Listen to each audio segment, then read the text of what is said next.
All right, folks, we're going to get started. I'll call to order the City of Milton Common Council meeting this Tuesday, July 21st at 6 p.m. Can I get confirmation of appropriate meeting notice? Meeting notice was posted at Milton City Hall, Milton Piggly Wiggly, and Hometown Ace Hardware. Thank you. Approval of agenda. So moved. Second. Motion and a second. All those in favor say aye. Aye. Opposed? We have an agenda. Pledge of Allegiance.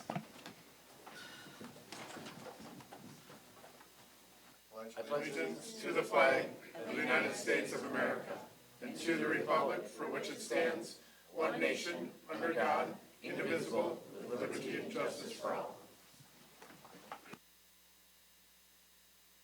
Number 4, public comments regarding items which can be affected by council action. Is anyone signed in? We do not have anyone signed in. Okay. But, Chief, if you'd like to use this opportunity to give us an update on our awesome Lakeside Fire Department. I always do, and I'd be remiss if I didn't thank you for the courtesy. You have a copy of the report. Anybody in the audience? There's some extras on the back. As you'll see, we set an all-time record for the district at 227 911 calls for the month. And if I take the current projection for July, we may be setting a new record for July. We are 10.2% year over year, so it just keeps coming at us. I'll skip all that. The good news, though, if you go down to the City of Milton's line, which I highlighted for you, you are not part of the problem. Historically, you'll see on the right, you were about 32.5% of the overall district. You are 30.1, right? So appreciate everything that everybody's doing to keep that number down. Nothing really significant on the front page. I will comment way down at the bottom. Our new 2026 interns started on Monday. They all came back on Tuesday, so that was a good sign. Always kind of fun to have new, vibrant faces in the building with 8 million questions. Top of the back page, hasn't changed a lot, but we did add some additional background just so you can get some context with it. We are currently about $30,000 over on budget. It is not an expense issue. If you look up above, the expense lines are actually a couple of dollars under budget. The real issue is revenue recovery. Part of that is expected because if we're 10% over on calls, and it usually takes 5 to 6 months before we see recovery come back from the insurance companies, you'd expect us to be a little bit high on the expense with a little lower on the revenue. So that part is not unexpected, but if you look down below, and this comes from some analysis with our billing company, last year at this point in time, we were $946,000 in outstanding receivables. Right now, today, we are 1.2 million. So that's over $200,000 more in receivables. I'm not trying to throw the insurance industry under the bus, but I will certainly do that. I mean, they have just slowed down in their payments. They have slowed down in just about every aspect of their businesses. And that just basically passes the problem down to all of you at the local level. We will deal with this. I think I said that a couple of months ago. This is not a, hey, we're going to start having a bake sale or, pass the basket around every week. We will deal with this, but we want you to be aware of just the dynamics that are going on that we and everybody else are dealing with. So we are not an anomaly. You can kind of see the list of mutual aid events, the municipalities around us, whether you're talking Janesville, Beloit, Delavan, Fort Atkinson, Jefferson, everybody is seeing the same kind of increase in volume. Those are the places we were at. Mutual aid. The two that I highlighted in blue, time has passed a little bit since then, but we did have crews that responded up to Jefferson, as well as crews that responded down to Lake Geneva for the very, very, very tragic water event that happened down there. So been part of all of those. Really kind of it. I mean, just questions, anything that anybody has, anything that been brought up to you by a constituent you need an answer on or anything? If not, appreciate the courtesy. Thank you. Thank you. Have a good. Number 5, approval of the consent agenda. So moved. We have a motion and a second. All those in favor say aye. Opposed? Motion carries. Number 6, discussion and possible action regarding the special event permit and temporary picnic license application received from Forward Janesville for the Bank of Broadhead business after 5, scheduled for August 13th, 2026. And with this event, there are no services being asked from Bank of Broadhead, but because there is a liquor license that is been requested by the Bank of Broadhead for private property, that is why it's being brought to the council.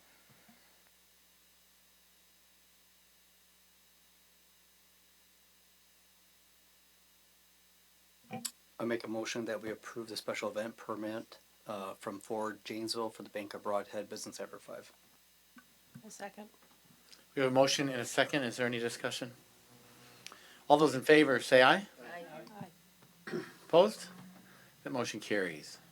Number 7, discussion and possible action regarding the special event permit application received from Good Works Brewing Company, LLC, for the Good Times Roll Car Cruise 2026 event, scheduled for August 22nd, 2026.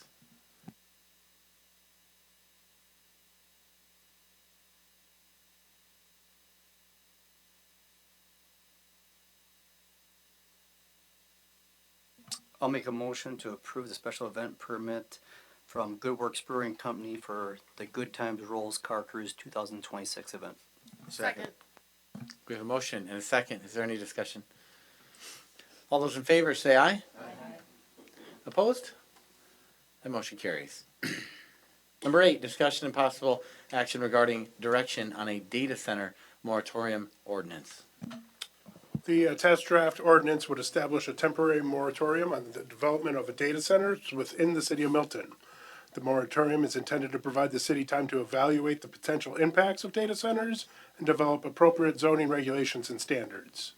Data centers are a rapidly evolving land use with potentially significant impacts on municipal infrastructure and community character.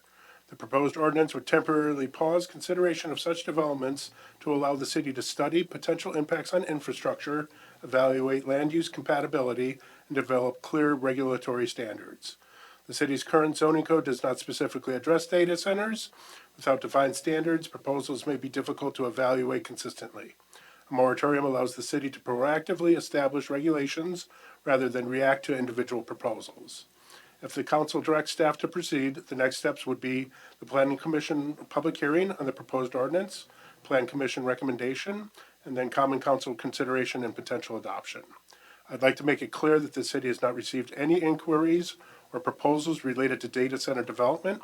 This ordinance is being considered as a proactive measure to assure appropriate regulations are in place should such interest arise in the future. There's no immediate fiscal impact associated with initiating the ordinance review process. Future fiscal considerations may arise depending on infrastructure demands and regulatory outcomes associated with data center development. Recommended motion is to provide direction to staff on whether to proceed with the proposed data center moratorium ordinance and initiate the review process, including scheduling a public hearing before the Plan Commission.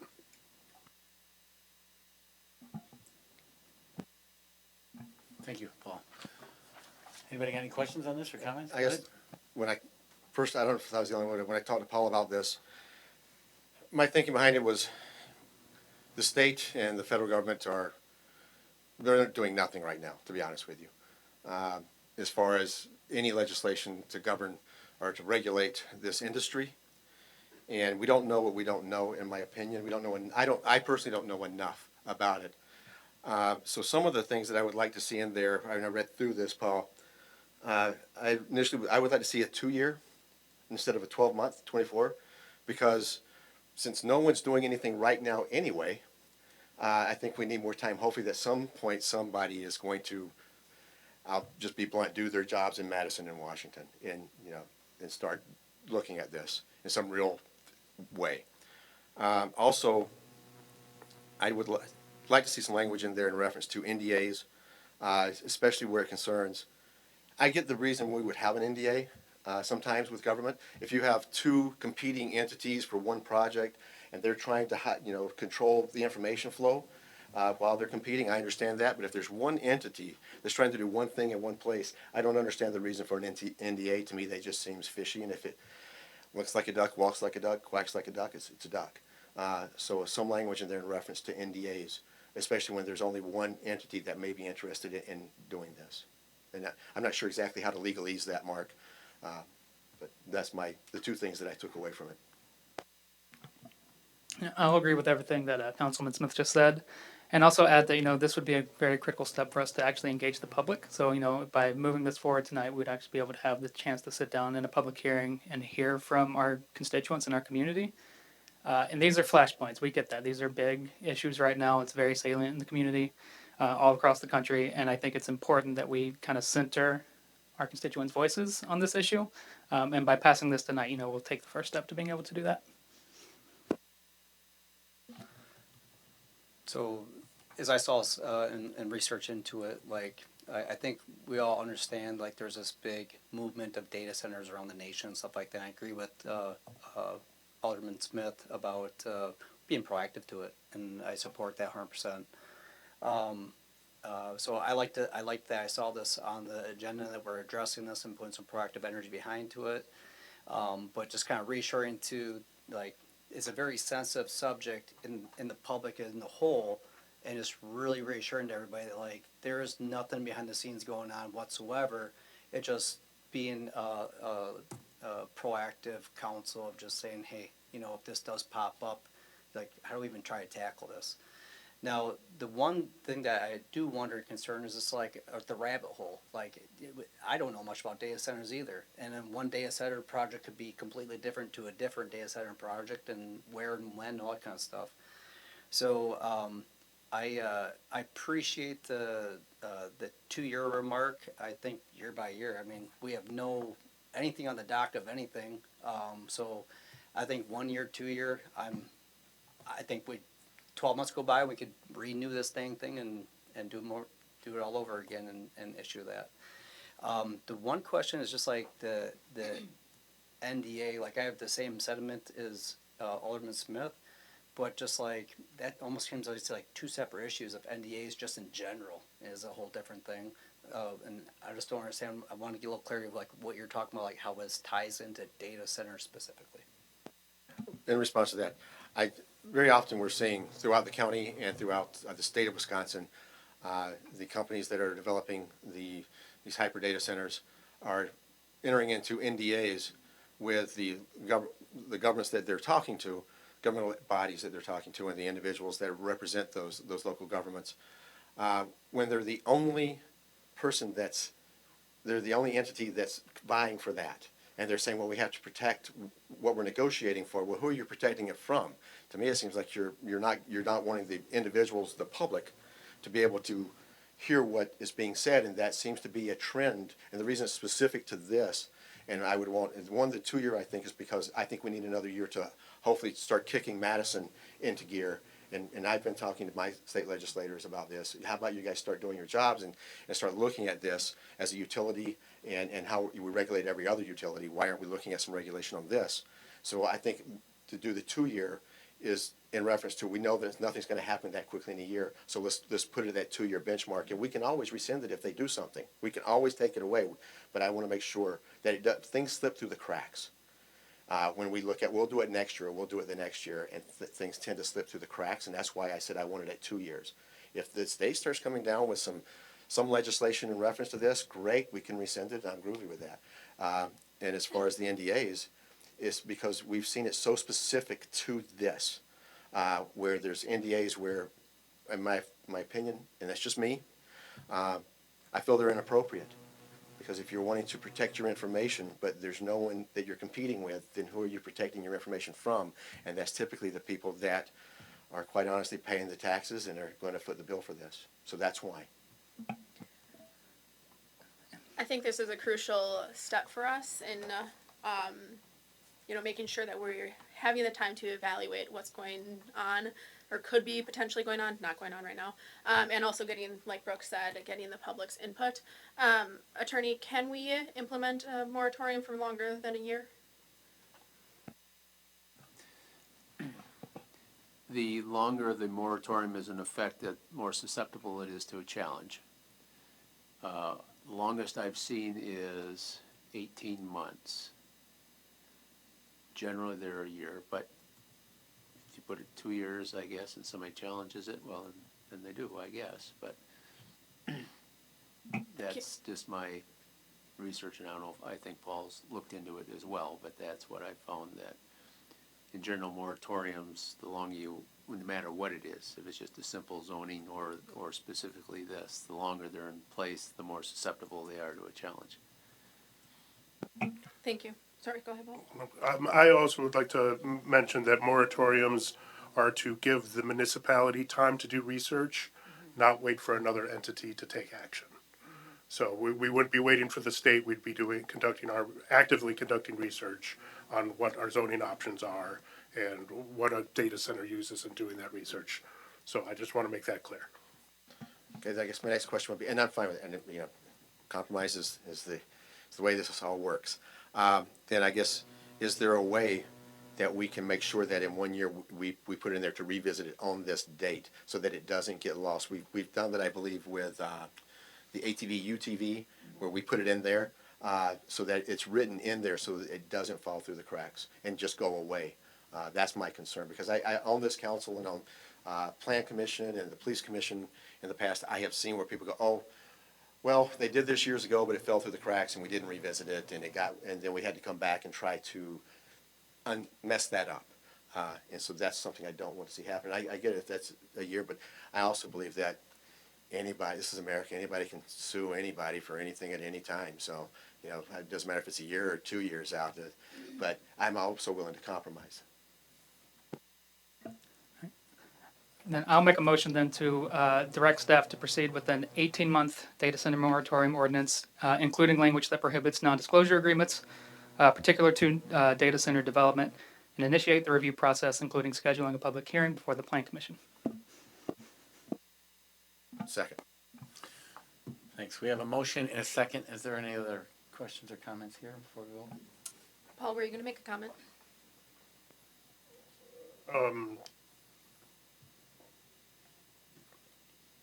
This will have to be reviewed by our attorneys, of course. I'm not sure if NDAs can be specific to one type of developer, or if we just have to blanket outlaw them. But that is something Mark and I can certainly work on in the development of the ordinance. Just the research that I've done, and again, no attorney, so please correct me if I'm wrong, Mark. Where we would run into the issue is if we said you, as one company, cannot develop a data center in Milton, as opposed to we're just the data centers, we're going to stop. We're just going to put a stop. It doesn't matter which company. We're not discriminating against one company or another. It's just this type of technology is growing so fast. I think that the exigency of it. That I agree with. It's the NDA part. Okay. And again, we'd have to consult with counsel on that a little bit more than I think off the top of our heads. But this would go to Planning Commission, and if that is legal to do, we will have that in there. If that's the motion and if that's what passes. If not, we'll update you. Any other questions, comments? All right, then we'll vote. All those in favor, say aye. Aye. Opposed? That motion carries. Number 9, discussion and possible action regarding Sunset Point plat. Applicant has submitted a plat for a proposed Sunset Point subdivision. The plat includes approximately 15.238 acres. The plat outlines allowed for future residential development, including lot configuration, street connections, and overall subdivision design. The proposed subdivision is generally consistent with the city's comprehensive plan and planned growth area. The site is located adjacent to existing residential development, supporting logical and contiguous expansion. The plat represents an infill edge expansion of the existing neighborhood and maintains compatibility with surrounding land use. The proposed layout continues to establish residential patterns in the area. The property is located within the city's service area and is anticipated to be served by municipal water, sanitary sewer, and stormwater infrastructure. Finally, final design details will be reviewed during the engineering phase to ensure compliance with city standards. The plat includes connectivity to the existing street network, including Sunset Drive and the former Lucas Lane alignment. The proposed layout appears to provide appropriate access and circulation. Portions of the site include previously dedicated stormwater. Detailed stormwater management plans will be reviewed during the engineering phases to ensure compliance with city ordinances and regional requirements. The plat meets the requirements of the City of Milton subdivision ordinance. For the fiscal impact, approval of the plat does not create an immediate fiscal impact. Future development will expand the city's tax base and require developer-funded infrastructure improvements, which will be reviewed and addressed through a developer's agreement. A recommended motion, a motion to approve the plat for Sunset Point, pending approval of the requested zoning change and approval of the requested variance, subject to the following conditions. Completion of detailed engineering plans for review and approval by city staff, execution of a developer's agreement addressing infrastructure improvements and associated costs. The Plan Commission did also review this plat earlier today and did recommend approval unanimously. Thank you, Paul. I just have a comment to make. So, the company, the developer, held a public meeting for this. I thought they did a great job in addressing what the public was saying. At one point, it was much denser development. And they came back with some great buffers, the single-family lots on the south side. So I really think they took what people had to say into account and came up with a great design for some needed housing in the city. Yeah, I'll echo that. Plan Commission today, we had a large turnout. Not unexpected, but people were passionate about it. But I do think that overall the developer did come in good faith with the community, engaged them, took their ideas into account, which they didn't have to do, and really came up with a good plan that I think everyone got a little bit of what they wanted. So. And I was present of that as well. And many of the residents that showed up tonight were from the Stearns Road area that have recently found out about or made aware of some of the development, and their biggest concerns were the rustic road designation, not so much with the development itself. When they talk about the developers going back, they were actually speaking to most of the residents that were going to be directly impacted that live on Lucas Lane, and when they came up with those compromises.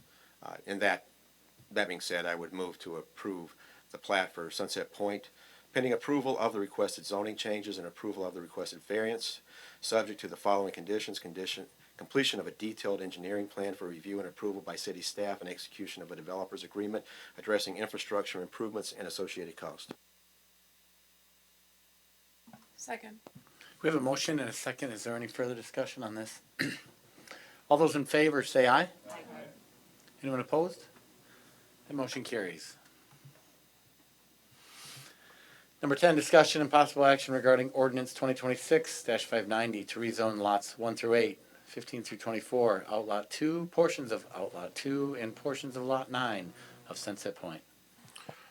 The applicant has submitted a request to rezone multiple lots and outlots within the proposed Sunset Point development area. The rezoning is intended to align with zoning designations with the proposed preliminary plat and future development patterns. The request includes the following zoning changes: rezone lots 1 through 8 and 15 through 24 from MR20 multifamily residential to SR7 single-family residential to allow for single-family homes.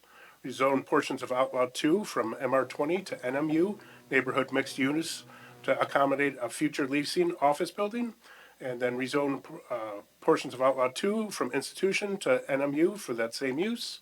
And then rezone portions of Lot 9 from institutional to MR20 multifamily residential.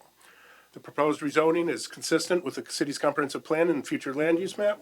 The changes support a mix of residential densities and neighborhoods serving commercial uses for anticipated for this growth area. The rezoning to SR7 for the majority of lots ensures compatibility with adjacent single-family neighborhoods. The combination of SR7 and MR20 zoning districts support a range of housing types while maintaining a primarily single-family character. The adjustment from MR20 to SR7 reflects a refinement towards lower density residential development in key portions of the subdivision. The rezoning itself has no immediate fiscal impact. Future development will increase the tax base. Recommended motion would be a motion to approve ordinance 2026-590 to rezone lots 1 through 8 and 15 through 24, Outlot 2, portion of Outlot 2, and portions of Lot 9 of Sunset Point, pending approval of the requested variance. Enactment of an ordinance requires a first, second, and third reading and a motion to adopt. If the council prefers, the second and third reading may be waived at the same time as the first reading is completed. I make a motion to approve ordinance 2026-590 to rezone lots 1 through 8 and 15 to 24, Outlot 2, portions of Outlot 2, and portions of Lot 9 of Sunset Point, pending approval of requested variance with waiving the second and third readings. Second. Second. We have a motion and a second. Is there any discussion? Just make a quick comment to further my previous comments, but the developer originally came to us with a PUD here and wanted to put like 200 units in that space, and rightfully the community came together and told them how much they did not want that. So just want to again highlight that the compromise that was made here, and now it's like half of that. And it was a really good way to see the community come together and negotiate in faith with the developer. So. Thank you. All those in favor say aye. Aye. Anyone opposed? That motion carries. Discussion and possible action regarding consideration of designated official posting locations for city notices.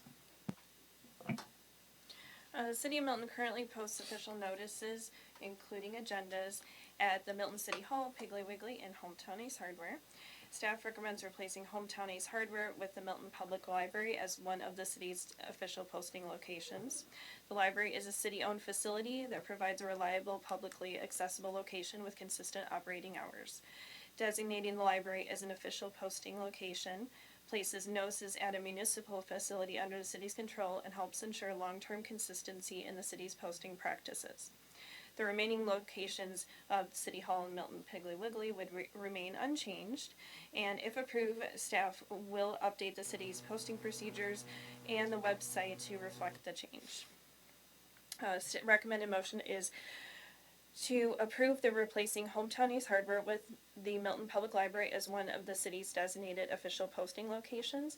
And I do actually want to say that, add in here that the reason why this was brought up was probably about 6 months ago. Someone mentioned that was at Ace Hardware said, "Why do you have these here?" And so then it started the conversation with staff of why we had chose the Ace Hardware, and it's been that way for quite some time.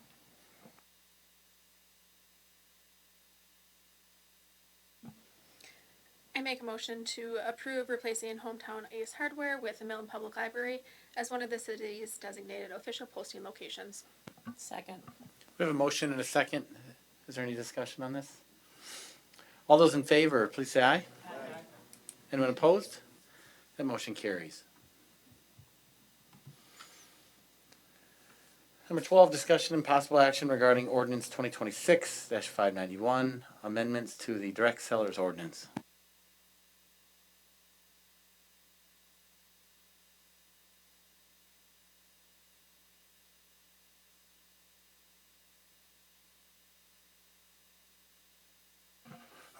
The proposed ordinance amends Chapter 14, Article 2 of the City of Milton Code of Ordinances relating to direct sellers.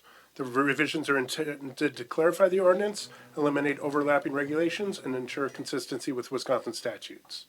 The ordinance updates the definition of a direct seller to more clearly identify individuals who are subject to the city's registration requirements.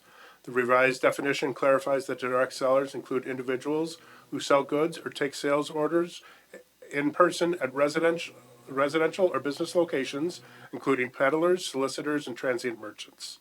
The ordinance also removes mobile vendors from Article 2 and instead exempts them from the direct sellers regulations because they are regulated separately under Chapter 14, Article 3 of the City Code.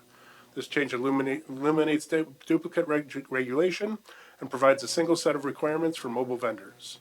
Lastly, the ordinance adds an exemption for persons who are not considered transient merchants under Wisconsin Statute 660423. This includes farm auction sales conducted by or for resident farmers and the sale of produce or other perishable products by Wisconsin residents. Incorporating this statutory exemption ensures city ordinance remains consistent with state law. The proposed amendments are not expected to have a significant fiscal impact on the city. Staff recommends approval of ordinance 2026-591, amending Chapter 14, Article 2, direct sellers of the City of Milton Code of Ordinances. As a reminder, enactment of the ordinance requires first, second, and third reading and a motion to adopt. If the council prefers, the second and third reading may be waived at the same time as the first reading is completed.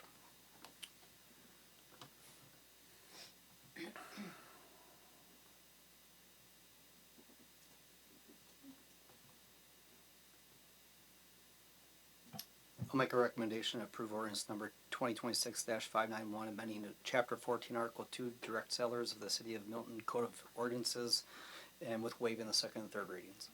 Second. We have a motion and a second. Is there any discussion? All those in favor, say aye. Aye. Opposed? That motion carries. General items, committee reports, if anybody has one to share. What did we miss? Yes, I'll talk about Parks and Recreation. We met last night and discussed the community house, looking at potential fundraising for that facility. It's in dire need of some work. New park signs are going to be put up at our city parks, which are much needed. The wooden ones are rotting, chipping, paint, all of that. So some beautiful new park signs will be installed. And then also working on the comprehensive outdoor recreational plan. Has not been approved yet, but draft in progress. Thank you. Anybody else? Then we will roll right into staff reports. So the Merchant Road project and Vickerman Road are almost complete. There's some punch list and minor items remaining. Stearns Road, John Paul, and Sunset work will proceed. The lift station work has been taking place the last couple of weeks, but the underground utility installation, which is what is much more visible, will resume on Monday. There will be some pavement milling on John Paul tomorrow as well, so there'll be some potential traffic disruptions during that work as well. All right, thank you. Kelsey? I have been starting to work on the TID 6 closing project, which involves an audit and finalize financials for TID 6 so we can get that closed here in 2026.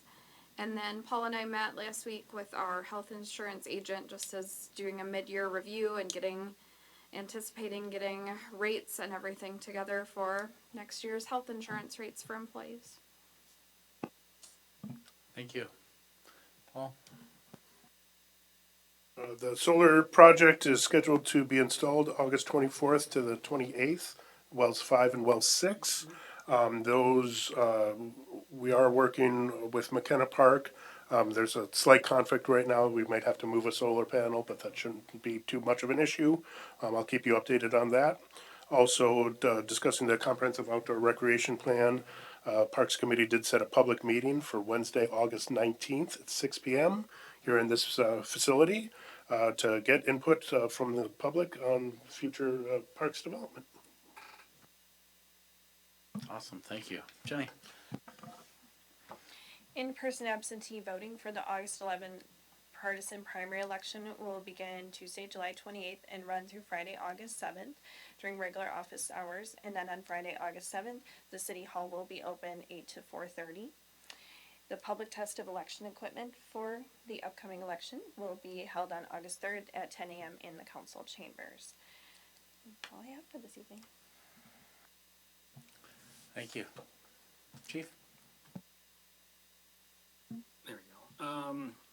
First and foremost, with the 4th having passed, just wanted to thank the community, our city staff, and Open Doors for a smooth festival. With the volume of people that we had, I thought everything went smooth and even smoother than last year, and that's the idea, progressively get better and better as we go on.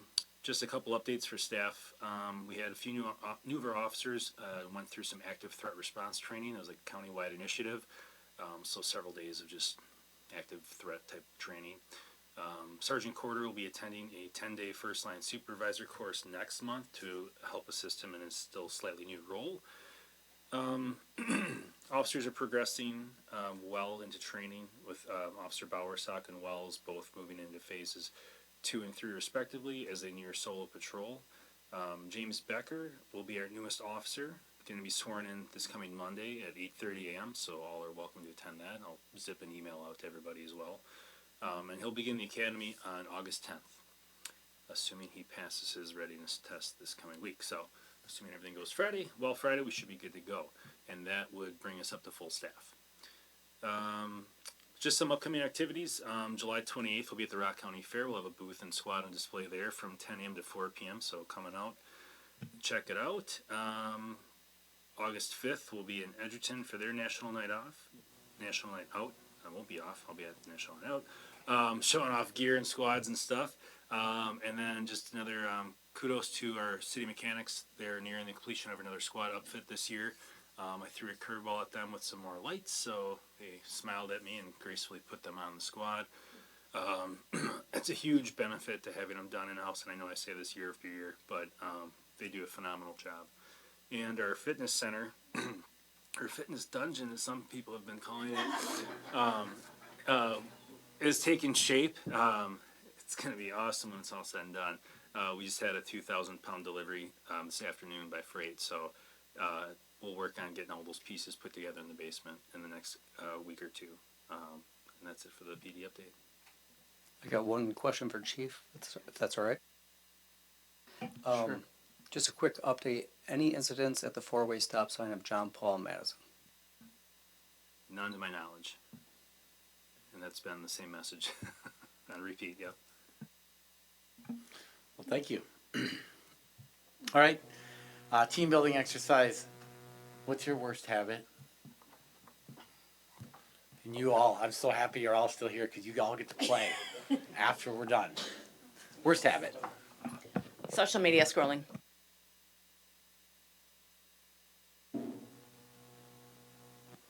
I am obsessive about being early, and it just drives my wife nuts. I'm a firm believer, you can put it either way you want. If you're not 15 minutes early, you're late, or if you're on time, you're late. And when I'm not 15 minutes early, it just sends me almost into a tailspin. So it's just not healthy.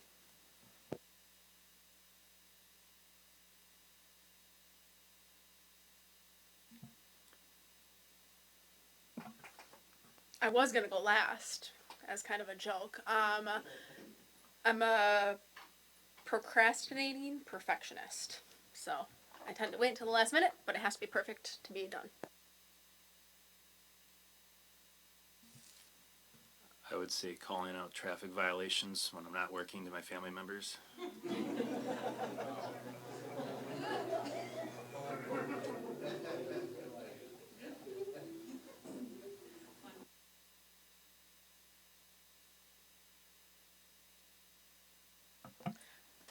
You may have noticed that I have very bright pens, and the reason why is because I have a very bad habit of leaving my pens in various locations or stealing other people's pens. So they magically come back if they're very bright, and also I know that it's not my pen if it is not that bright pen in my hand. And it's been working. It's the only one I'm gonna say.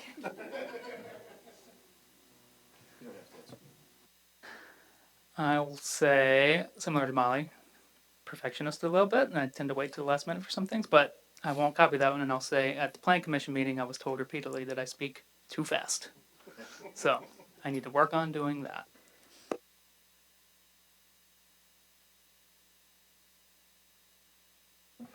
I'll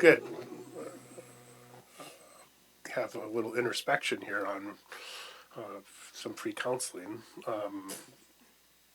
I probably have too big of a need to be liked by people. But we all love you, Paul. See, that's the problem.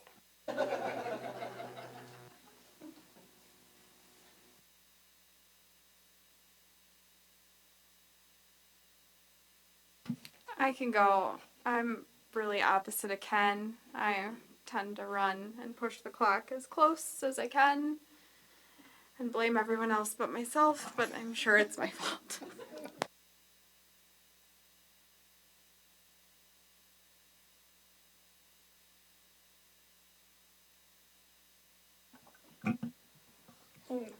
I've got probably two. One, I try to fix everything and I can't always fix it, so it frustrates me because I'm a fixer. And the other one is I like to tease my children. They don't think it's very funny.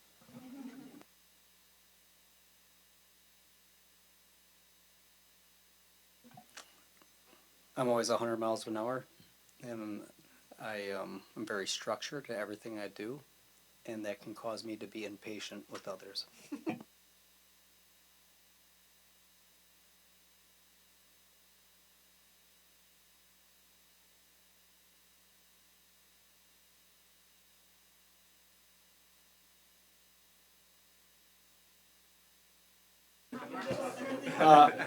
I can be a worrier sometimes, and I don't like that, but it's a bad habit.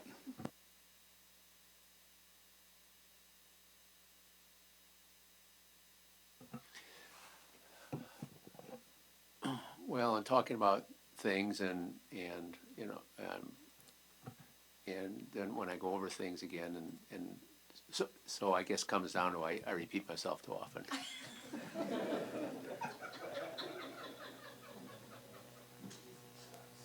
All right, so I'm not ready for a counseling session too deep here, so I was gonna keep it lighthearted and just say Amazon, how it suggests things to buy. Like I look at that. Like if I don't even need something, I'll look at the suggestions, which is another reason I'm all for the moratorium. We don't need data centers because Amazon's too smart as it is.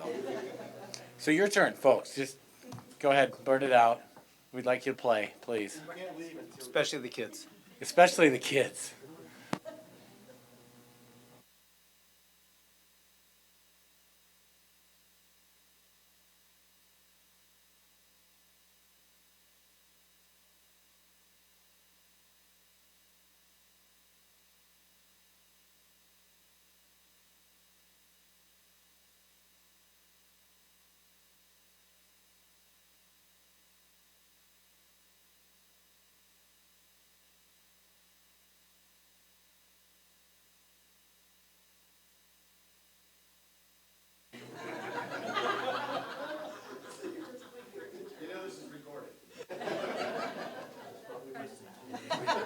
Wait, you're saying I don't have to tell her when I miss things?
And you, I liked you.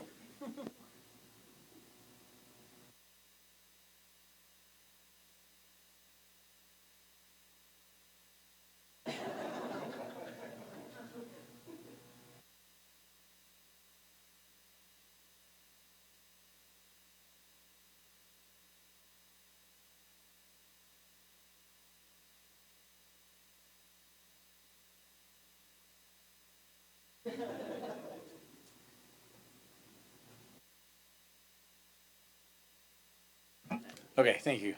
I got everybody, right? Did I miss somebody? Thank you for playing along.